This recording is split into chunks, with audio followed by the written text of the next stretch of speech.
Olá, meus amigos, boa tarde, sejam todos bem-vindos aqui ao nosso canal.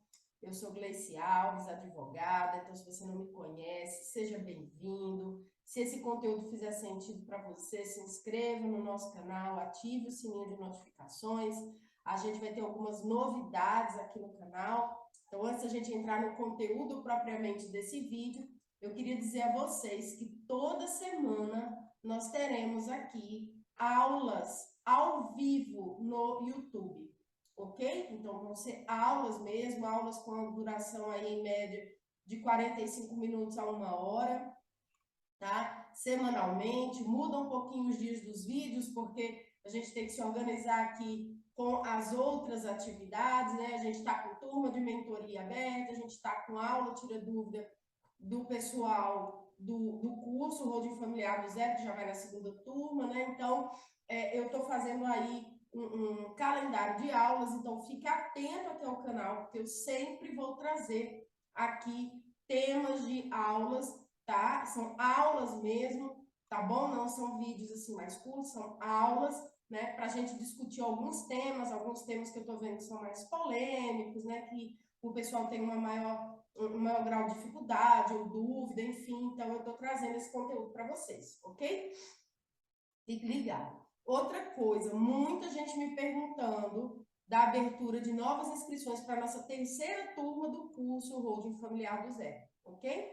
E aí, gente, é o seguinte, a gente está com uma imersão programada, tá? Para o dia 13 de setembro. Então, se você tem interesse em participar de um evento online, um evento gratuito, um evento de um único dia, uma imersão, em que a gente vai falar um pouco sobre holding familiar, o que é efetivamente uma holding, e como você pode agregar aí esse produto no seu portfólio, né, e aumentar, sem sombra de dúvida, os seus honorários, seja você contador, seja você advogado, ok? Então, aqui na descrição do vídeo vai estar o link para você se inscrever na nossa imersão Holding Familiar do Zero, que vai acontecer agora em setembro, dia 13 de setembro de 2022, uma terça-feira, ok?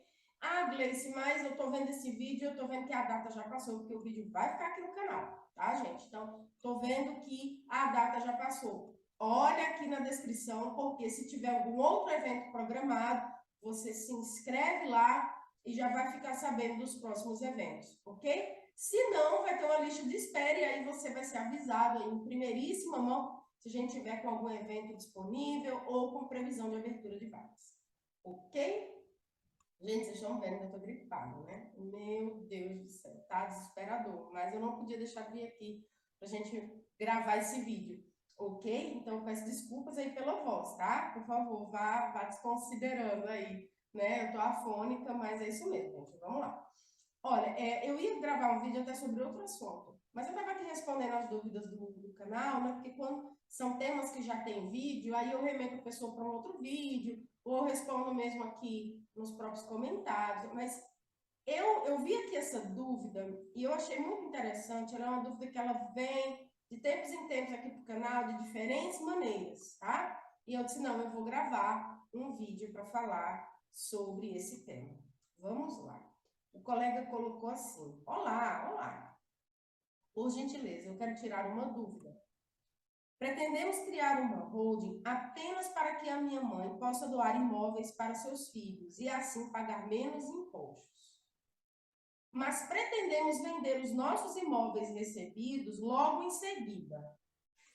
Isso é permitido? Quais impostos incidirão sobre a venda de um imóvel incorporado à holding? Gente, vamos lá. Isso aqui dá uma aula.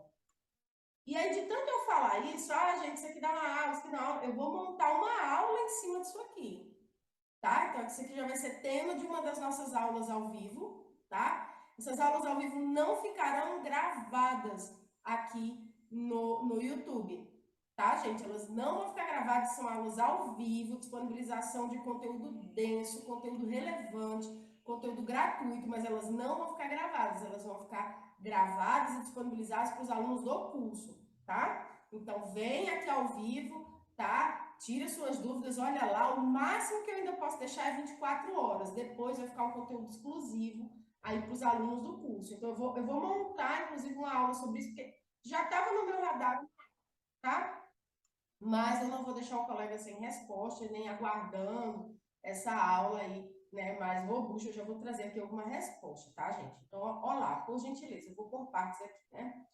Quero tirar uma dúvida. Pretendemos criar uma holding apenas para que minha mãe possa doar os imóveis para os filhos e assim pagar menos impostos. Depois eu vou passar adiante, tá, gente? Para responder aqui escalonado. Gente, é o seguinte. Holding, quando tem o único objetivo de fazer transmissão única e exclusivamente pensando em pagar menos impostos, entendendo isso aqui simplesmente, né? É possível fazer isso? Claro, gente. Pessoas pagar mais imposto, não valeria a pena para a pessoa fazer isso, ela teria que ter outros objetivos, tá bom, gente? Então, obviamente, se a pessoa está pensando em, não, pejotei os bens, transferi logo em seguida e paguei menos imposto, né? Esse cenário realmente, muitas vezes, ele não se apresenta, tá, gente? Ele não se apresenta. Um dos maiores pontos de eficiência tributária da holding está no trabalho com ITCMD. Sem sombra de dúvida, um dos pontos de maior relevância é o ITCMD, tá? Mas aí a gente precisa entender onde estão esses pontos de eficiência, gente. No curso é um módulo inteiro. Quem é aluno, se tiver algum aluno que assistir esse vídeo, pode comentar aí embaixo. É um módulo inteiro, módulo 8, é só e somente só para tratar sobre eficiência tributária do ITCMD. São mais de 5 horas de aula, tá? Então, aqui no YouTube não seria possível responder com profundidade essa pergunta, tá? Mas se a gente analisar aqui, eu entendi o contexto que o colega quis colocar. Se a gente analisar dentro do contexto da pessoa pegar os imóveis, trazer tudo para dentro da holding, né? Digamos assim, num ato só, né? Numa tacada só, como a gente costuma dizer. Ele traz uma tacada só os imóveis para dentro da holding e numa tacada só ele faz uma doação de cotas, ele não vai conseguir esse objetivo de pura e simplesmente pagar menos imposto, tá? E por que isso?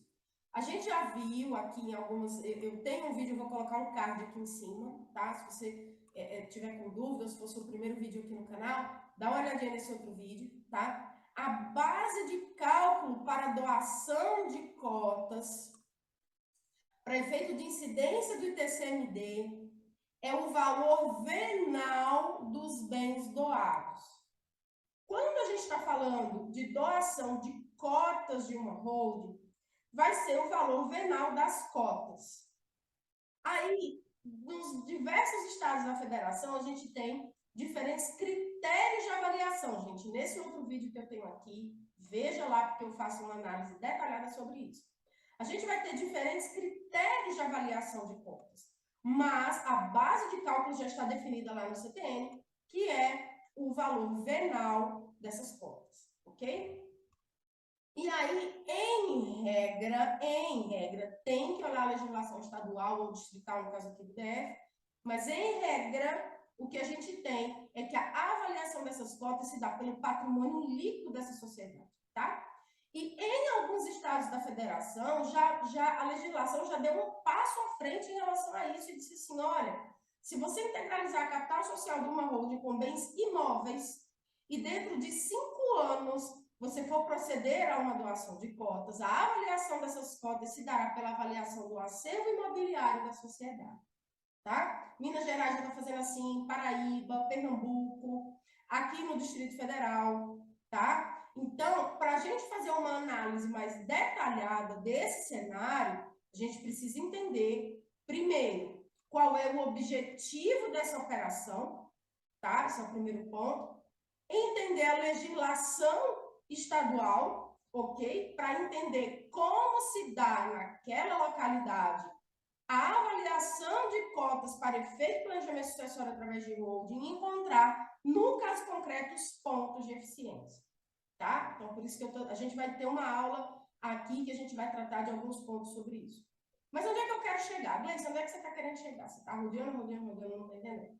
Gente, a depender da legislação, exemplos, pegar um desses estados que tributa cheio e que dentro dos primeiros 5 anos avalia pelo valor do acervo patrimonial, a gente não vai ter uma diferença significativa de TCMD se a pessoa PJ os bens e em seguida doar.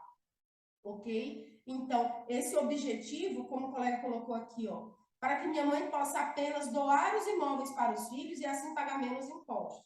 Pode ser que não tenhamos aqui a totalidade de eficiência pretendida nessa holding. Temos que analisar o caso concreto, tá bom? Mas quando o cliente chega e diz assim, olha, eu quero, via de regra, só fazer isso, a gente tem que acender o sinal amarelo e dizer, olha, eu preciso entender melhor como é que você quer formatar essa operação, tá? Para não dizer, olha, dá certo o cliente fazer e aí depois ele dizer, doutor, eu estou pagando mais do que se eu tivesse doado, tá? Aí, vamos além, vocês vão entender por que eu estou falando isso. Mas nós, eu entendi que seria ele e os irmãos, né? No caso, os filhos que receberiam essas cotas. Nós pretendemos vender os nossos imóveis recebidos e logo em seguida. Isso é permitido? Bom, gente, vai depender do que dispõe lá, né? O ato de doação dessas cotas, tá? Por quê? Porque a gente viu que a gente pode ter uma doação com inalienabilidade, e aí, gente, a inalienabilidade, ela não é do acervo patrimonial da holding, ele é das cotas. Mas pode estar previsto que a holding pode até adquirir bens imóveis, mas que na vigência do usufruto, por exemplo, ela não pode vender bens imóveis.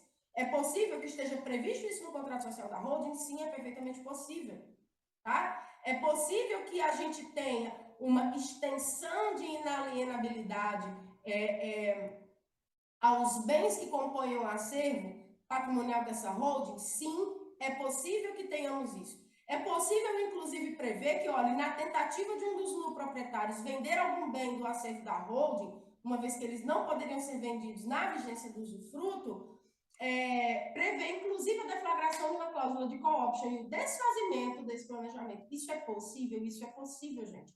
Holding é um produto que a gente não tem uma formatação rígida para ele. Vai depender do que aquela família formatou para isso, ok? Até porque, gente, chamamos atenção para o seguinte, olha, recebi as cotas na sequência, vendi os bens, aquele doador que era usufrutuário sobre as cotas da holding vai ter usufruto sobre cotas vazias, ok? Então, cuidado com isso. A gente precisa prever o que a família quer e analisar os impactos dessas decisões, ok? E aí, como eu disse, eu teria que entender melhor esse cenário. Se a pessoa tem renda, às vezes é uma pessoa que tem uma aposentadoria muito alta, e o objetivo dela é realmente transmitir o patrimônio para que os filhos possam aí dar destino futuro a esses bens, tá? Mas aí ele trouxe uma pergunta assim: pretendemos vender os nossos imóveis recebidos logo em seguida. Isso é permitido? Gente, isso é permitido,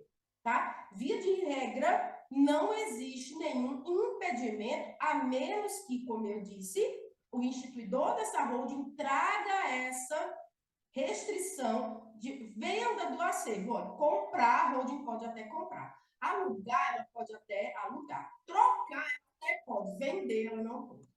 Pode ter essa restrição lá, gente? Pode, sem problema nenhum, que é uma forma de manter este acervo preservado, tá? Sabendo que tem que existir uma justa causa para isso, né? E considerando que uma holding, quando ela é feita com planejamento sucessório, como eu disse, o instituidor ele tem um usufruto sobre as cotas, que indiretamente é um usufruto sobre os bens. Por que eu digo indiretamente? Porque os bens estão livres e desimpedidos.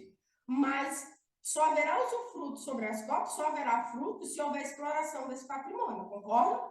Senão não tem fruto, não tem o que dividir, você tem uma empresa inerte lá, tá? E a gente precisa trazer esse mecanismo, essa atenção para o caso, ok? Mas não há nenhuma limitação legal para fazer isso, volto a dizer, a menos que haja na própria instituição, tá? E aí, a gente tem que chamar atenção para outro detalhe. Veja bem, se o objetivo é doar para imediatamente vender, e eu já estou dizendo aqui que, via de regra, pode ser que a gente não tenha uma eficiência tributária se o objetivo é só PJ para vender, a gente tem que analisar o custo dessa operação. Porque, veja bem, eu já vou entrar no outro ponto. Quais os impostos incidirão sobre a venda do imóvel incorporado à holding? Gente, se esse bem Desculpe, se essa holding tiver natureza imobiliária, por isso que eu estou dizendo, a resposta é bem complexa. Eu estou fazendo esse vídeo, inclusive, para fazer já um pré-chamamento para essa aula, tá, gente? Eu vou usar este caso, esta dúvida do colega, para montar uma aula em cima dela. A gente vai trabalhar isso com mais profundidade, mas veja bem. Se essa holding tem natureza imobiliária, a tributação é baixa. Ela fica ali, ela vai até 6,79, tá? Aí sobre o valor total de venda. Mas se ela for uma holding imobiliária, o que a gente tem na integralização? ITBI, ok? A gente tem 3% de ITBI incidindo para ela vender, tributando menos, tá? E aí, se ela não tiver natureza imobiliária, 34% do ganho de capital em cima da totalidade, desculpe, em cima da diferença do valor da integralização para o valor de venda do imóvel. Veja que a tributação, gente, meu Deus do céu, ela é quase 6 vezes maior do que se essa holding tivesse uma natureza imobiliária real, tá? E aí a gente entra no outro ponto. Até que ponto isso não configuraria um abuso de forma de PJ para na sequência vender com uma atividade imobiliária fake, porque nem deu tempo de essa empresa explorar nenhum tipo de atividade imobiliária. Então, todos esses pontos precisam ser entendidos para a gente analisar. Outra coisa, gente, que é importante nessa aula, eu vou trazer uma planilha mostrando isso para vocês, fazendo a conta, tá? Porque aqui, senão, a aula esse vídeo vai dar mais de uma hora aqui, a gente falando, tá? Mas eu vou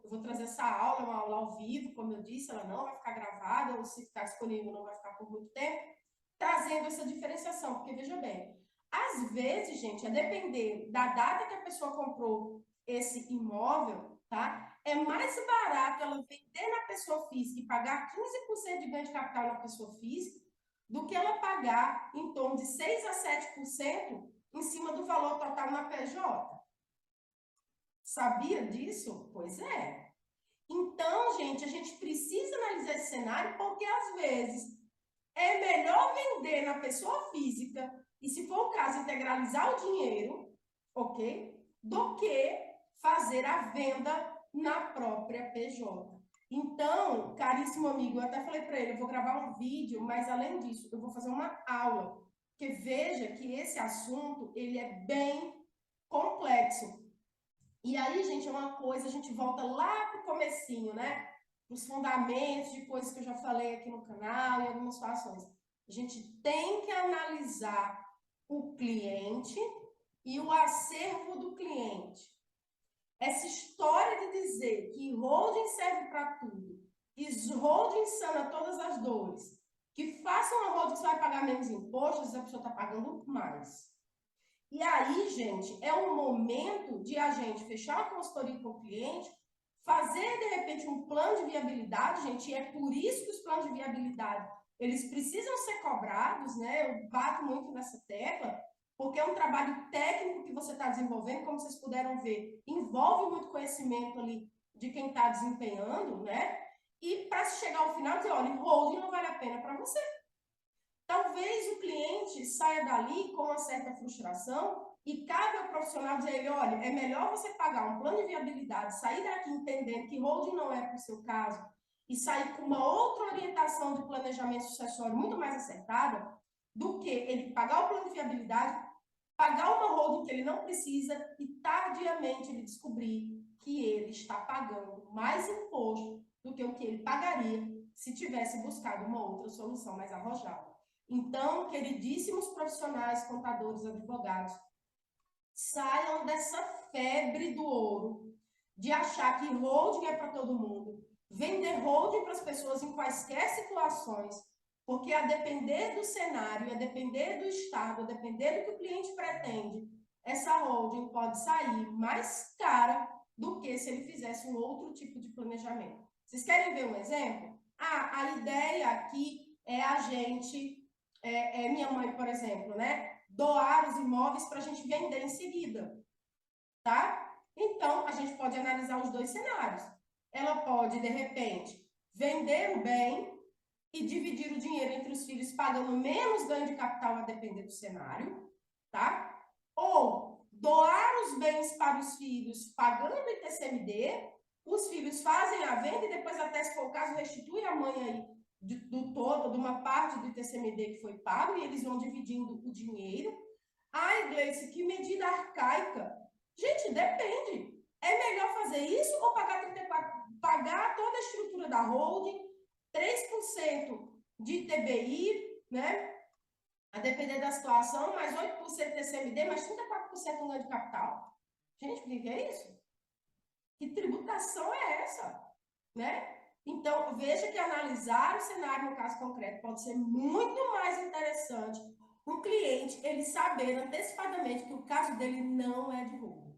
Então, vou fazer um apanhado final aqui desse vídeo, tá? Ó, pretendemos criar uma holding apenas para que minha mãe possa doar os imóveis para os filhos e pagar menos impostos. Não há uma garantia sobre esse pagamento a menor. Precisa analisar o caso concreto, precisa analisar as condições desses imóveis, por quanto foi adquirido na declaração de imposto de renda, qual seria a possível tributação desses imóveis dentro de uma holding, analisar a legislação do Estado para saber se essa modalidade PJ para doar, de fato, vai trazer uma economia real para o cliente. Porque se não trouxer, é mais interessante ele buscar, de repente, outras medidas. Vamos lá. Pretendemos vender os nossos imóveis recebidos logo em seguida. Isso é permitido? Sim, não há nenhuma vedação legal para que ele venda diretamente. A gente só precisa analisar, volto a dizer, primeiro, a proteção do instituidor, para ele não ficar com usufruto sobre cotas vazias, importantíssimo isso. Segundo, se não vai acarretar em um possível abuso de forma porque PJ só para vender, mas não há vedação legal para fazer dessa maneira, ok? Não há nenhuma vedação legal, ele pode sim PJ os bens, receber as cotas, recebendo essas cotas, poder, a depender da situação, fazer a venda dos imóveis, né? Colocar a venda, a gente sabe que demora um tempo, imóvel, em regra, não se vende rápido, né? Fazer a venda desses bens aí, né? E apurar os resultados, fazer a divisão aí do dinheiro, tá? E quais impostos incidirão sobre a venda do imóvel incorporado à holding? Bom, gente, vai incidir os impostos, se ela for de natureza imobiliária, a gente vai ter aí uma presunção de base de cálculo e vai incidir imposto de renda, contribuição social sobre o lucro, PIS e COFINS, ok? Basicamente é isso. Se ela for de natureza não imobiliária, esse bem muito provavelmente vai tributar pelo ganho de capital. E aí é 34% sobre o gap, sobre a diferença, o valor que ele consta na contabilidade e o valor que ele foi vendido. É 34%. Por quê? Vai ser 9% do imposto de renda, 10% do adicional de IR e, desculpe, 15% do imposto de renda, 10% do adicional de IR e 9% da contribuição social sobre o lucro. Então, veja que essa operação pode sair cara a depender do objetivo final e de como ela é formatada. Ok, gente? Vamos fazer uma aula sobre isso. É muito mais interessante, muito mais denso, muito mais rico. Ok? Então, fique ligado aqui no canal. Imersão no Holding Familiar do Zero, dia 13 de setembro. O link está no vídeo. Se inscreve. A gente vai trabalhar muitas coisas a respeito de holding familiar, tá? E aqui no nosso canal, aulas semanais ao vivo a partir da próxima semana. Vai ter a chamada para os eventos. Fique ligado, a gente vai ter novidades aqui no canal. Ok, meus amigos? Fortíssimo abraço e até logo mais.